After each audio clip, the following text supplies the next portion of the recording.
feel like in the HGTV parts of the show, I can sense a little bit how perhaps these people are new to this world because I just don't believe some of the acting around when like someone comes in and it's like, we have bad news. All of the floors are peeling and fucked up. At this point in my life, I know that all of HGTV content is pretty bullshit a lot of the time. It's a lot of hamming up issues because that's what makes it interesting. But I feel like Trixie Motel made me appreciate a little bit the people that are good at the HGTV stuff, like the Property Brothers. I never realized how good of actors they are until I watched Trixie Motel and saw them try to simulate like bad things happening and we have to find a solution and cut to commercial. Much respect to the Property Brothers, the supervillains of HGTV.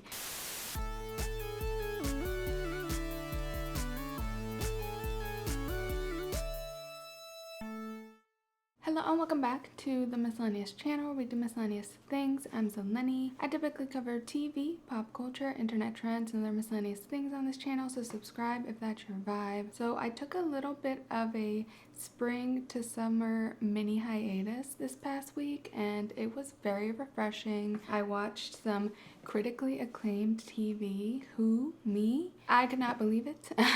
So I am happy to be back and reviewing reality TV. Plus it's Pride Month now, which is exciting. I'm excited for all of the LGBTQ plus content that is coming out this month. And this reality TV show is included. It is called Trixie Motel and it is a Discovery Plus original where drag queen Trixie Mattel renovates an old motel in Palm Springs, California. I knew the show was in the works and knew about the release date. It's been on my radar for a while because I do follow Trixie Mattel semi-closely out of the Drag Race queens. She's one of the most successful and prolific.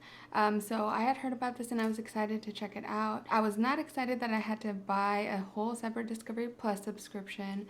So in this video I wanted to review the first 2 episodes that are out of Trixie Motel and tell you if it's worth the Discovery Plus subscription if you don't have that service yet, and just in general what I thought of the show. So let's start with my usual question: is Trixie Motel worth watching? My answer to this is kind of mixed. I say if you're a fan of Trixie Mattel, like a big fan, I would say it's probably worth watching. And if you're a fan of like HGTV makeover reality shows, I think you would also enjoy it. I do think it is really ambitious and trying to do a lot of things, and I'm kind of conflicted about how I feel about that because it's cool. It's cool how this show incorporates drag, makeover, renovation, real estate, guest stars, community building.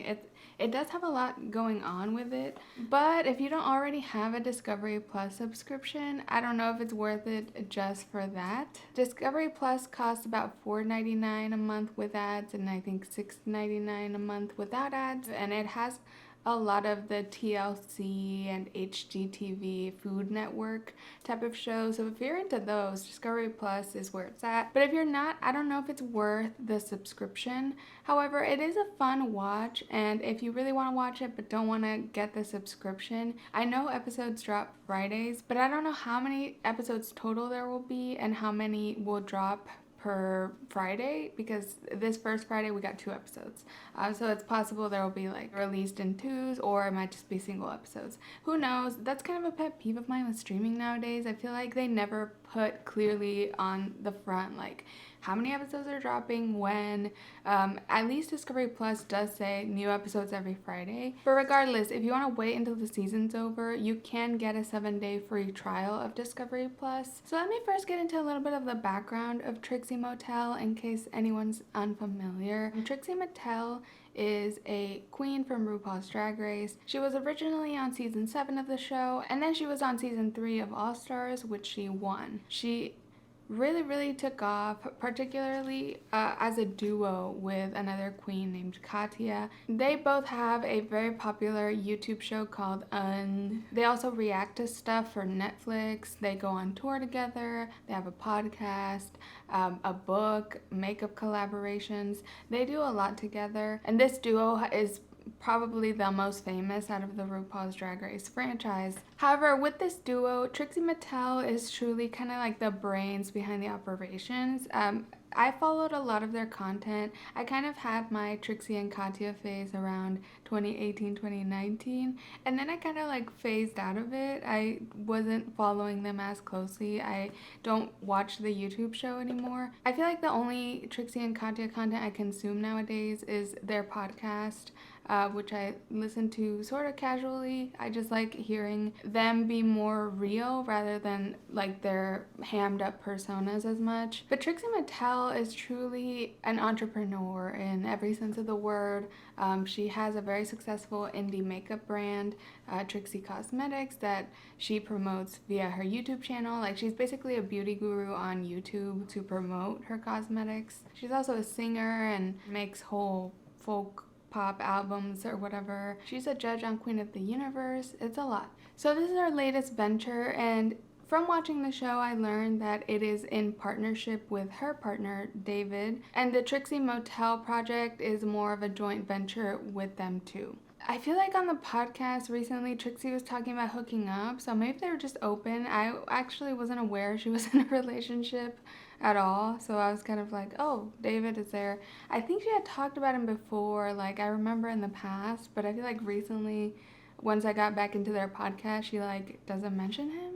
But maybe I'm not paying attention enough. So as of now, the Trixie Motel is up and running and has been, I feel, for like at least all of 2022. Maybe it was early 2022 when the motel opened. But right now, the Trixie Motel is up and running. So I thought it'd be fun to look at the Trixie Motel and see how much it costs, because I was curious after watching the show. I was like, oh, I want to stay there, sure. I was thinking maybe a Palm Springs vacation would be nice. So I looked into it, and it is definitely out of my price range. I was looking now in June for dates, and the earliest availability was in September. So if you're looking to go to the Trixie Motel, probably minimum of 4 months in advance is when you would need to plan that. Probably more like 6 months. And the prices range from $550 to $750 a night. It's just kind of wild because the rooms are pretty small. It is super specialty, and the motel only has 7 rooms, so that's another thing. Supply is super low. Rules of economics, I think, are that when supply is low, prices are high. Trixie has such a huge fan base that it makes sense the prices are like this. I was just hoping it was a little more in my price range so that I could go review it for y'all, but alas, not quite yet. Gotta get richer ASAP. Something interesting about going on the website to book a room is that you see what rooms are available. Each room has a different theme. So it's kind of spoilers for the show. You get to see at least the general themes of each room. You don't see a lot of photos or anything. I don't think there's any photos of the rooms. Probably on purpose to not spoil the show too much. When I picked some random dates in September, it offered me the Yeehaw Cowgirl room. So anyways, let me talk about the show, things I did like and didn't like, and just general impressions from the first 2 episodes. I believe the first 10 minutes or so are on YouTube free, and that segment sets up the premise of the show. It is very stylized, like Trixie is in drag. Honestly, for most of the first episode, I was expecting the show to be kind of down and dirty renovation, and eventually they did get there, and Trixie started showing up out of drag, and that's more what I was thinking was gonna happen. And it threw me off that they had Trixie in drag, like busting down shelves or, you know, hammering stuff. It feels very, I guess, fake to me. I'm sure it was just campy, I'm just being a hater, but it wasn't my favorite thing. But they did get there in episode 1, and eventually Trixie started showing up out of drag, and episode 2 as well, she was out of drag a lot more. So they got there, they got to the authenticity I was craving. Something I really appreciated about this show was how consistent they were with their aesthetic and sticking to Trixie's aesthetics. All of the title sequences, the intro graphics, they have an infographic to show like how far they are on budget. It all has a very consistent aesthetic of this like atomic nuclear 1950s aesthetic. or 1950s or 60s aesthetic. Kudos to like the design and animation team on the show. That was one of my favorite things. Even when they show illustrations of what they plan to do with a room and with their renovations, it is in that style of illustration, and it's really, really cute. So it's kind of like a small detail, but I definitely noticed it, and it was really well done. So in episode 1, we get this big premise set up of what is Trixie doing. Apparently her and her partner David Silvers, I believe, bought an old motel in Palm Springs for $2 million. It seems like originally she was going to turn it into an Airbnb and then settled on an actual motel. I mean, it's not too different, I guess, but it is. I'm sure it's really different paperwork and city code wise. So they're planning to spend $500,000 on renovating it, which is on the low side for a budget for a motel, especially with all of the ambitious things they're trying to do. They're trying to make every room a different theme. I mean, they are charging hundreds and hundreds of dollars to stay here, so they are trying to make the rooms that caliber. Also, we learned pretty quickly that the motel is in rough shape. Everything is like really old school and brown, and there were some leopard print floors that I was like, I'm not so mad at those. But everything else, you know, there's the classic zoom in on a electrical outlet pulled out, and you know, ugly bathrooms and nasty toilets. So it's really not starting in a great place. And they establish in the first episode that every episode it seems like they're gonna tackle one room. I'm not quite clear about if the common areas are gonna have little parts in each episode or if the common areas are going to be like the finale. That's why I don't know how many episodes there are going to be. My guess would be 7 because there's 7 rooms, but you also have like the lobby, reception, and pool and patio area that are all very important and large. So I don't know if they're going to get their own episodes. So in episode 1, they tackle the pink flamingo room. Trixie has a team of her and her partner. Her partner kind of serves as like the bad news leader person. It seems like he's working kind of on a lot of logistics, and he's the one that comes to them where it's like, bad news, the city said no, or the permit's gonna take this long, and things like that. Trixie comes in. When she's in drag, it's more of like a performance and having fun and making jokes about the place. Also, Trixie focuses kind of a lot on the decor and the actual design choices of each room. And there's also like an interior designer lady. Let me find out her name because I have beef with this lady. Looks like according to Wikipedia, there's going to be 8 episodes. Trixie's project manager is named David Rios, and he's in charge of overseeing the construction crews, making sure things are doable, rerouting air conditioning ducts, and you name it. And Trixie also recruited an interior designer named Danny Daisy, who was featured in some magazine they showed and has a very colorful and playful aesthetic with interior design, so Trixie thought it would be a good match. Just based on the first couple of episodes, this Danny lady feels a little, I don't know, like her choices are a little questionable. She did have a big mistake in episode 2 that is probably influencing this conclusion, but I always feel like Trixie hates her, and then in the next minute Trixie is saying she's the most brilliant woman alive, so I get kind of confused. So maybe I'm reading Trixie wrong this whole time, but Danny's ideas are sometimes seem really random to me. I had to just trust the process a lot of the time when she was talking about her ideas. I just kind of feel like Danny just throws everything at the room. Like, she is trying to do a mural in every room. She's trying to do stained glass. Every corner and inch of the room is like over designed a little bit, and it's hard because I know Trixie Mattel is a maximalist. I'm a maximalist as well, don't get me wrong, and I ultimately I think I liked how the room turned out in episode 1 and also in episode 2, but I think these rooms are so small. There is very little like white space for your eye to breathe. And it's a very tricky thing, and it's totally subjective, and even me from day to day would either love the pink flamingo room or think it's too much. Like, my opinion changes. That's how subjective it is. I just get the vibe that Danny is just kind of this like Instagram millennial that takes herself really seriously, And I feel bad for saying all this. This is shady. I hope she never sees this. Something else I found really strange is that they got rid of the appliances in the rooms. I did like in the Pink Flamingo room that they added a little like breakfast nook, basically a eating area in the kitchen where the stove used to be. It wouldn't have fit with the room, and you know, I get why they got rid of them. And at least they put a mini fridge and they left the sink. So they still left like a wet bar area.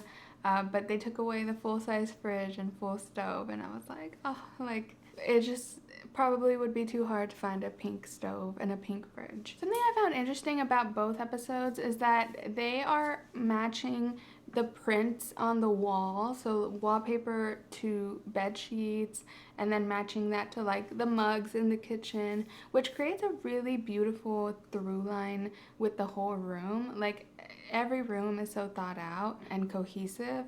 But for me, I was thinking about like the maintenance of that. Like, I wonder, do they just have a lot of backup sheets of that pattern for in case they get stained or completely ruined by guests? Do they have extra mugs if they get stolen by guests? I kind of like to think about these things because my mom works at a hotel, and she's always anytime we go to a hotel or I go to a hotel, she's asking me like, what do the sheets look like? Double check your cups to see if they were clean, to see if they have lip stains on them, because a lot of times those don't get washed. She knows all the dirty little secrets about hotels that are honestly really terrifying, and y'all don't want to know. Just trust me, y'all don't want to know. My mom kind of has ruined hotels for me, and I was just thinking when I saw them matching all of the sheets and the mugs and all that, I'm just like, what is the maintenance of this? Like, you can't just wash all your sheets and just put them wherever. Like, you have to keep track of these sheets go in this room, these sheets, maybe these towels go in that room. It seems kind of like a lot, but it is 7 rooms, so it's obviously not this industrial sized operation like a big hotel would be. It's just interesting to me that that is an added layer of like maintenance they have to think about. And I imagine they just have backups of everything, and I mean, they should if they don't. Let me talk a little bit about the guest stars, because that's one of the more exciting parts of Trixie Motel, and the part where Trixie gets to shine a little bit and just add some comedy into this. In the first episode, like I said, Lisa Vanderpump came in and they went shopping. Apparently she's this big real estate mogul. I mean, she came from like the Real Housewives and all that, but why they justified her being there was because she was this big real estate mogul. Episode 2 had a few more guest stars. Nicole Byer actually came in, which Nicole Byer is so booked and busy. Like, she shows up in any and every reality show.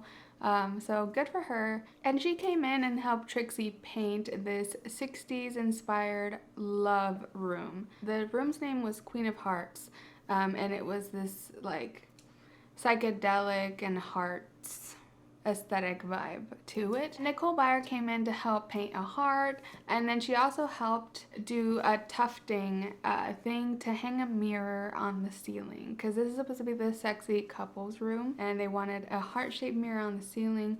And since tufting and rug making is really trendy right now, they did the border in like tufted, which was really beautiful. I thought it was really weird looking at the end where they put the mirror up, because the ceiling of the room was like this and the mirror is like that.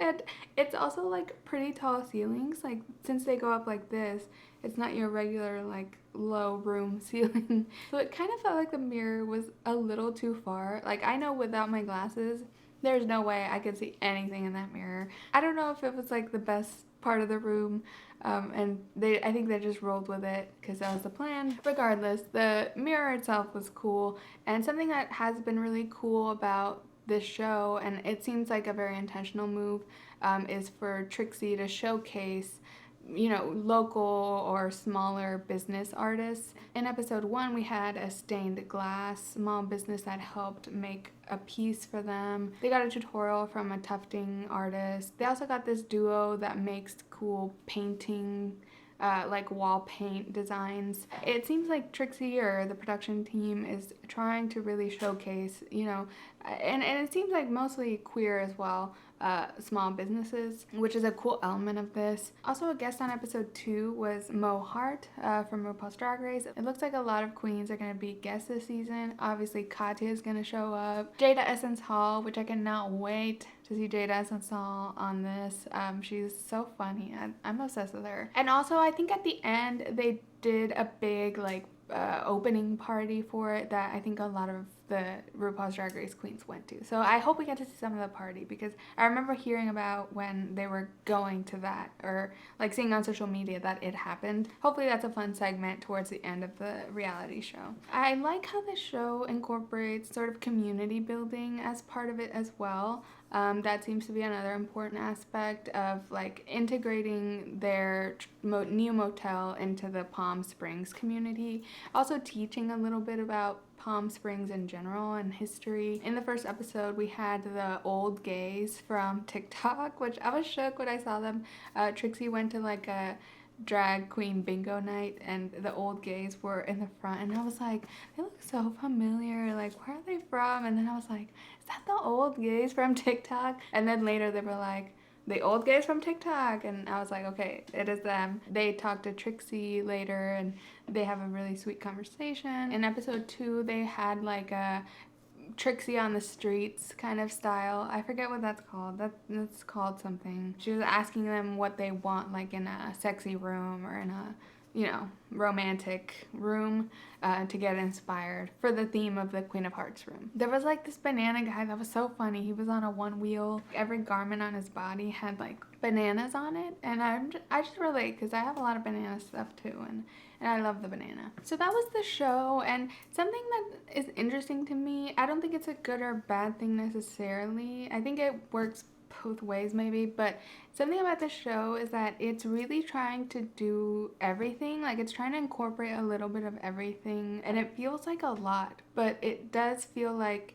nowadays to stand out you have to incorporate lots of different things. It almost feels like every piece of media wants to be everything and anything all at once, like because if you think about Trixie Motel, there is like drag artistry, that's part of it, that's one thing it encompasses. Then there's real estate and renovation, HGTV, and then there's like the local community building, showcasing kind of DIYs to do, showcasing small businesses. It shows like lifestyle. It shows Trixie going to her cosmetics company. It shows sort of about Trixie's life a little bit. And then it also has the funny like banter with Trixie and whoever the guest is. That's kind of like a celebrity pop cultural element to this. So there's a lot going on with this show, and I think for the most part I like it, but it did make me think about the industry and how reality TV has headed in that direction of like, you can't just be one thing. You can't just be renovating a motel. You have to be in drag, you have to bring celebrity friends, you have to, and you don't have to do those things, but the studios encourage it or prefer it. So it's interesting how the industry is so motivated by like just getting the most amount of people watching, and how this show is kind of a product of that. And it lends itself well to encompassing so many things, because Trixie Mattel is such a, you know, versatile entertainer. I can kind of imagine the conversations behind like giving this show the green light to be produced and giving it a budget. So it's definitely interesting. I don't think one is missing out too much if you haven't watched Trixie Motel, but it is just a fun thing to watch. And I'm gonna keep watching this season. Let me know what you thought of Trixie Motel in the comments below. I would love to hear about it. Please like this video and subscribe to my channel if you enjoyed. I put out new videos twice a week about TV, pop culture, internet trends, and other miscellaneous things. And you can follow me at Miscellaneous on Instagram or Twitter to find out about new videos, or just turn on the bell notification here on YouTube. Thanks so much for watching, and I'll catch you in the next one. Bye!